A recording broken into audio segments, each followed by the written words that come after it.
বসেন নাই। চিৎকার করে আল্লাহু আকবার। এজন্য খবরদার, বিশ্বনবী ধমক দিলেন, ও সাহাবী কেন বিয়ে করবে না?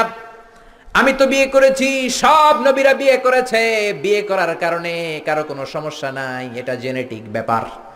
আপনি প্রাপ্তবয়স্ক হলে নারীর দিকে আপনার আকর্ষণ যাবে, নারী আপনার দিকে আকর্ষিত হবে। এই বিয়েটাকে সুন্নাত করে দিয়েছে কে? এজন্য বিশ্বনবী বললেন, খবরদার, সারা রাতের কোনো নামাজ নাই, ঘুমাবা, নামাজও পড়বা। সারা বছর কোনো রোজা নাই, রোজাও রাখবা, মাঝে মাঝে খাবা, শরীরটারও একটা হক আছে না নাই? আবার বললেন বিয়ে করতে কোনো ঝামেলা নাই, বেশি বেশি বিয়ে করো, তোমারে মুত্তাকি বানিয়ে দিবে কে? এজন্য আল্লাহ বললেন, লা তুকদ্দিমু বাইনা ইয়াদাইল্লাহি ওয়া রাসূলিহি ওয়াত্তাকুল্লাহ ইন্নাল্লাহা সামিউন আলীম। পড়েন আল্লাহু আকবার। এজন্য